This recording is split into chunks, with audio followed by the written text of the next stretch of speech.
Assalamualaikum warahmatullahi wabarakatuh. Di sini saya akan membahas mengenai 25 alat ucap manusia beserta fungsinya. Sebelumnya, apa sih alat ucap itu? Alat ucap merupakan bagian dari tubuh manusia yang berguna sebagai penghasil bunyi atau suara yang hendak disampaikan. Dalam KBBI, alat ucap diartikan sebagai organ tubuh manusia yang berfungsi dalam pengujaran bunyi bahasa, seperti paru-paru, laring, paring, rongga hidung, rongga mulut, bibir, gigi, lidah, ovum, palatum, dan velum. Di sini ada 25 alat ucap pada manusia, yaitu yang pertama paru-paru, batang tenggorok, pangkal tenggorokan, pita suara, kiroid, tiroid, aritenoid, rongga kerongkongan, epiglotis, akar lidah, punggung lidah, tengah lidah, daun lidah, ujung lidah, anak tekak, langit-langit lunak, langit-langit keras, gusi, gigi atas, gigi bawah, bibir atas, bibir bawah, mulut, rongga mulut, dan yang terakhir yaitu rongga hidung. Yang pertama, paru-paru.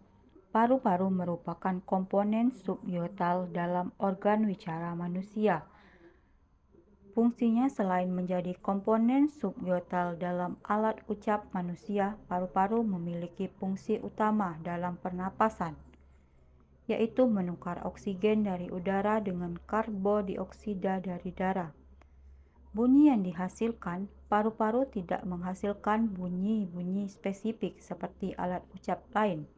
Namun tanpa paru-paru sebagai modal dasar penghasil bunyi, tentunya alat ucap lain tidak akan berfungsi dengan baik. Yang kedua yaitu batang tenggorokan. Bunyi dapat dihasilkan karena adanya udara yang masuk melewati trakea atau biasa disebut kerongkongan. Selain berfungsi sebagai tempat masuknya udara, batang tenggorok juga berfungsi untuk menyalurkan udara dari dan menuju dari paru-paru.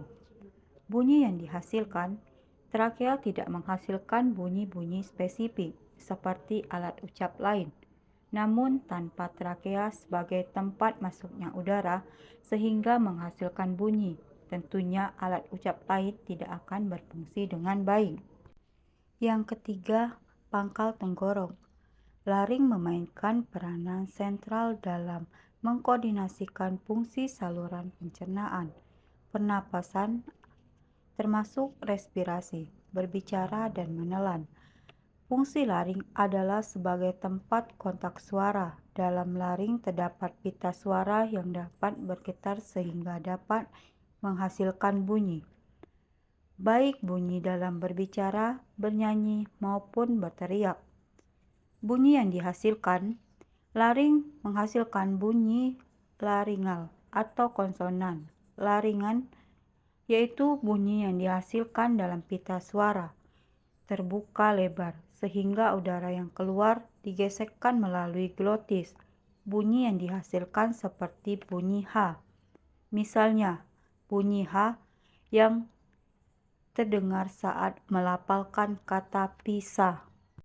Yang keempat yaitu pita suara.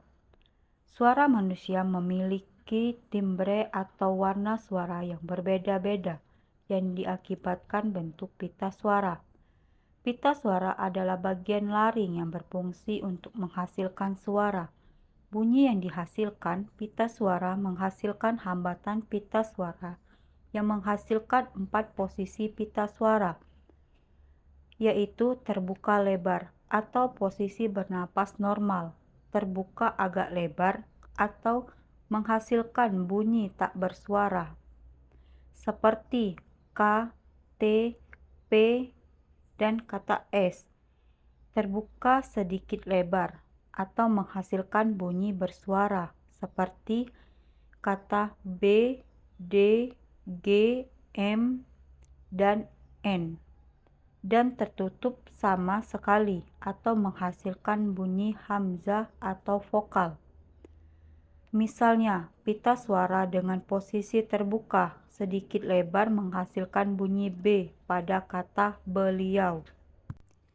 Yang kelima yaitu krikoid.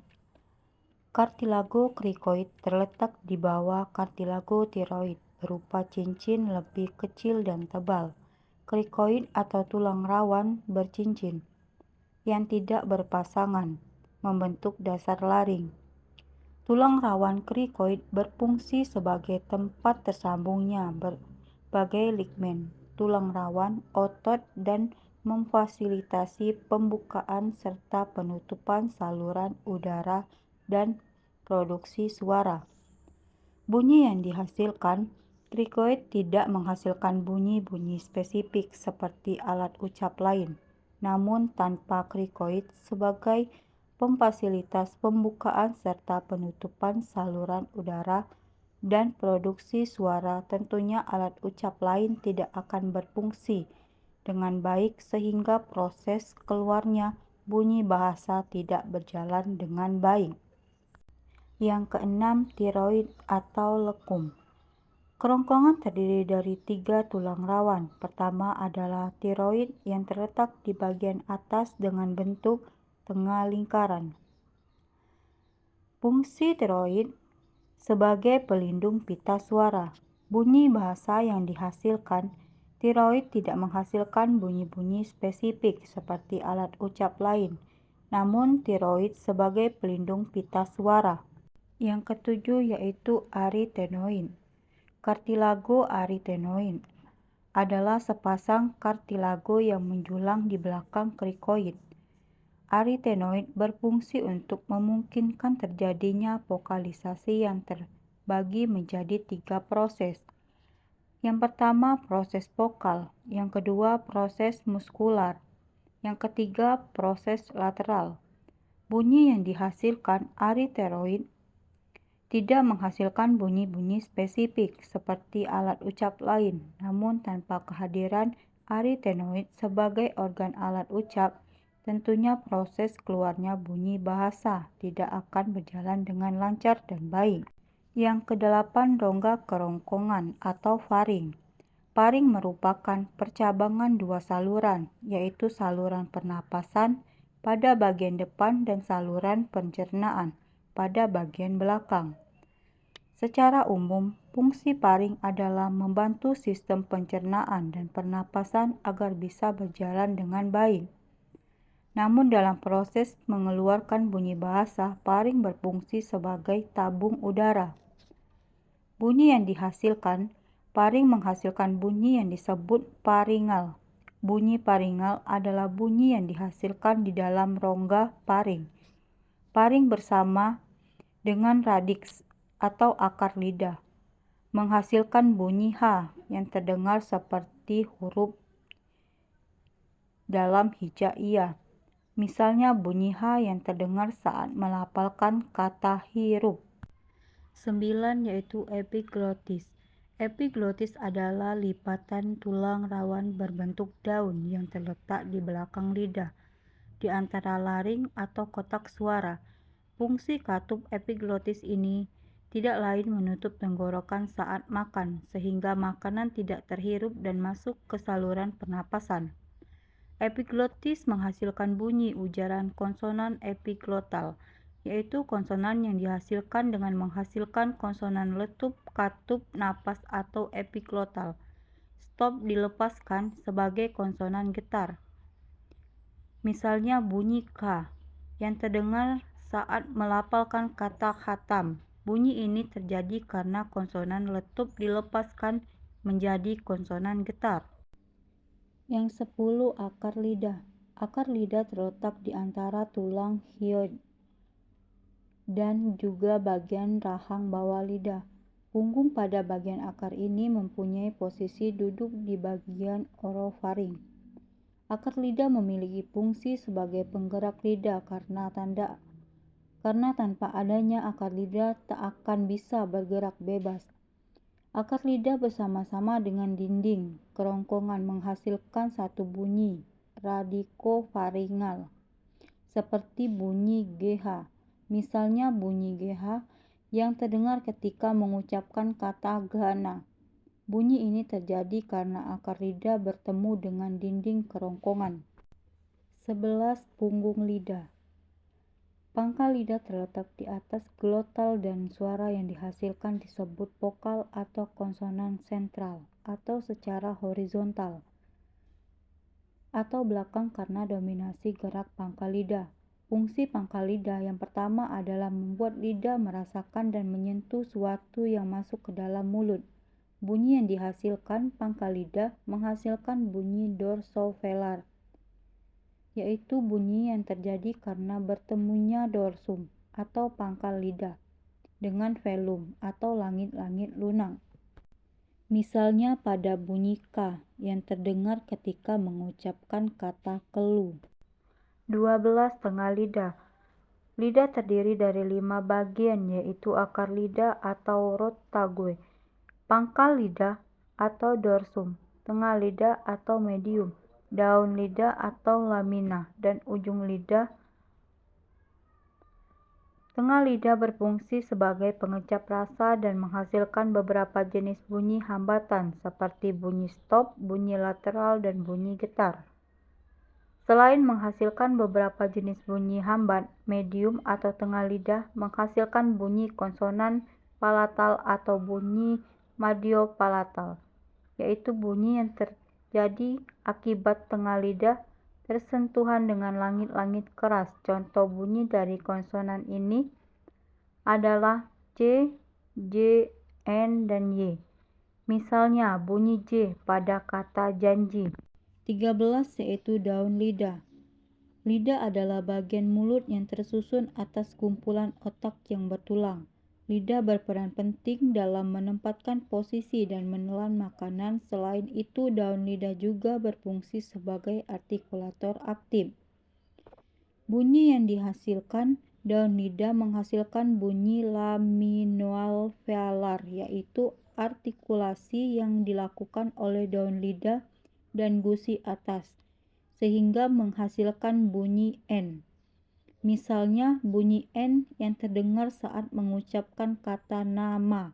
Bunyi ini terjadi karena daun lidah menyentuh atau menghampiri alveolum atau gusi atas. 14. Ujung lidah. Ujung lidah adalah bagian lidah yang terletak pada bagian paling depan. Ujung lidah berfungsi mengembalikan makanan, proses berbicara, merasakan makanan, dan membantu proses menelan. Bunyi yang dihasilkan, misalnya bunyi T pada kata tidak. Bunyi ini terjadi karena suara menghambat udara kemudian diletupkan oleh artikulator atau konsonan letup. 15. Anak tekak atau uvula. Uvula ini merupakan anak tekak yang berbentuk daging menggantung setelah langit-langit lunak. Anak tekak atau uvula berfungsi sebagai pengatur lalu lintas udara. Bunyi yang dihasilkan anak tekak menghasilkan bunyi uvular, yaitu bunyi yang terjadi karena bertemunya dorsum atau pangkal lidah dan uvula atau anak tekak, seperti pada bunyi Q dan X. Misalnya bunyi Q pada kata katar. Bunyi ini terjadi karena pangkal lidah bersentuhan dengan anak tekak. 16.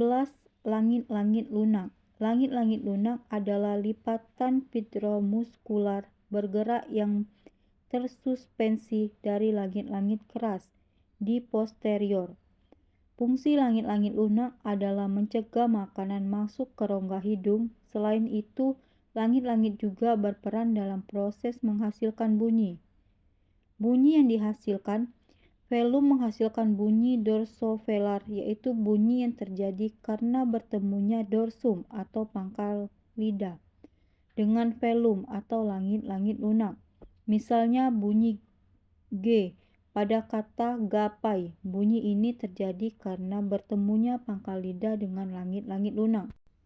17. Langit-langit keras. Langit-langit keras adalah subbagian tulang tengkorak yang berbentuk hampir 2/3 dari seluruh langit-langit. Langit-langit keras berfungsi memungkinkan cairan dapat masuk ke tubuh sebagai pengunyah. Bunyi yang dihasilkan palatum menghasilkan bunyi mediopalatal, yaitu bunyi yang terjadi akibat tengah lidah bersentuhan dengan langit-langit keras. Misalnya bunyi Y pada kata bayangan. Bunyi ini terjadi karena langit-langit keras bersentuhan dengan tengah lidah. 18. Gusi atau alveolum. Gusi atau alveolum adalah jaringan lunak yang berwarna merah muda yang disebut juga sebagai wilayah kaki dentum. Gusi atau alveolum berfungsi sebagai lengkung kaki gigi yang menghasilkan bunyi. Bunyi ujar yang dihasilkan oleh ujung lidah atau alkulator dengan daerah lengkung gigi atau titik artikulator. Misalnya bunyi N pada kata intonasi. 19. Gigi atas. Gigi adalah bagian keras yang terdapat di dalam mulut dari banyak vertebrata. Gigi atas berperan penting dalam proses keluarnya bunyi bahasa sebagai artikulator. Bunyi yang dihasilkan gigi atas menghasilkan bunyi apikodental, yaitu bunyi yang dihasilkan oleh ujung lidah dengan gigi atas. Misalnya bunyi D pada kata dari. Bunyi ini terjadi karena gigi atas bersentuhan dengan ujung lidah. 20. Gigi bawah. Gigi merupakan bagian dari alat pengunyahan pada sistem pencernaan dalam tubuh manusia. Gigi bawah berfungsi sebagai pelengkap gigi atas yang digunakan manusia dalam proses pengunyahan dan menggigit makanan. Bunyi yang dihasilkan gigi bawah menghasilkan bunyi labiodental, yaitu bunyi yang dihasilkan oleh bibir dengan gigi bawah. Misalnya bunyi F pada kata fakta. Bunyi ini terjadi karena gigi bawah bersentuhan dengan bibir. 21. Bibir atas. Bibir atau disebut juga labia adalah lekukan jaringan lunak yang mengelilingi bagian yang terbuka dari mulut. Bibir atas berfungsi sebagai artikulator pasif yang bekerja sama dengan bibir bawah sebagai artikulator aktifnya. Bibir menghasilkan bunyi bilabial, yaitu bunyi yang terjadi karena adanya dua bibir atau atas dan bawah yang selain bersentuhan. Misalnya bunyi B pada kata bila. Bunyi ini terjadi karena kedua bibir atau atas dan bawah yang paling bersentuhan. Yang kedua-dua yaitu bibir bawah. Bibir bawah terbentang dari bagian atas sisi vermilion sampai ke bagian komisura pada bagian lateral dan ke bagian mandibula pada bagian interior. Bibir bawah berfungsi sebagai artikulator aktif bekerja sama dengan bibir atas sebagai artikulator pasifnya. Bibir menghasilkan bunyi bilabial, yaitu bunyi yang terjadi karena adanya dua bibir yang saling bersentuhan. Misalnya bunyi P pada kata panda. Bunyi ini terjadi karena kedua bibir yang saling bersentuhan seperti memeras. 23. Mulut. Mulut adalah rongga berbentuk oval yang menjadi pintu masuk makanan, minuman, dan udara ke dalam tubuh. Mulut berfungsi sebagai artikulator, yaitu alat ucap yang membentuk bunyi bahasa. Pertama-tama udara akan melewati pita suara di laring. Kemudian pita suara akan bergetar sehingga mulut bisa mengeluarkan suara. Mulut menghasilkan berbagai bunyi, baik bunyi vokal A, I, U, E, dan O, maupun konsonan B, C, D, dan lain-lain. Karena mulut adalah tempat keluarnya bunyi bahasa. Misalnya, ketika ia menyapa seseorang dengan kata hai, sehingga orang yang disapa mendengar sapaan tersebut. Bunyi tersebut dapat terjadi karena udara melewati pita suara di laring. Kemudian pita suara bergetar sehingga mulut bisa mengeluarkan suara. 24. Rongga mulut. Rongga mulut adalah daerah yang terdiri dari vestibulum oris. Rongga mulut berperan dalam proses pencernaan makanan dan minuman. Selain itu, rongga mulut juga berperan dalam proses pembentukan bunyi. Rongga mulut menghasilkan bunyi oral, yaitu bunyi yang dihasilkan dengan cara udara keluar melalui rongga mulut dengan menutupkan pelik pada dinding faring. Jika bentuk mulut membundar, maka akan dihasilkan bunyi vokal atau bulat seperti vokal U dan O. Misalnya, bunyi U pada kata untung. Bunyi ini terjadi karena udara keluar karena melalui rongga mulut dengan menutupkan pelik pada dinding faring. Yang terakhir yaitu rongga hidung. Rongga hidung merupakan bagian pertama dari sistem pernapasan yang berhubungan dengan dunia luar melalui lubang hidung luar. Rongga hidung berfungsi sebagai alat penciuman, pernapasan, dan kekebalan tubuh. Dalam proses pengeluaran bunyi bahasa, rongga hidung berperan sebagai pembentuk bunyi bahasa. Bunyi yang dihasilkan oleh rongga hidung disebut bunyi nasal atau biasa dikenal dengan bunyi sengau. Bunyi nasal ini dihasilkan dengan cara menutup rapat-rapat arus udara di rongga mulut dan menyalurkannya keluar melalui rongga hidung, seperti bunyi M, N, dan eng. Misalnya bunyi eng yang terdengar ketika mengucapkan kata ngantuk. Mungkin itu saja penjelasan dari saya mengenai 25 alat ucap dan saya akhiri. Wassalamualaikum warahmatullahi wabarakatuh.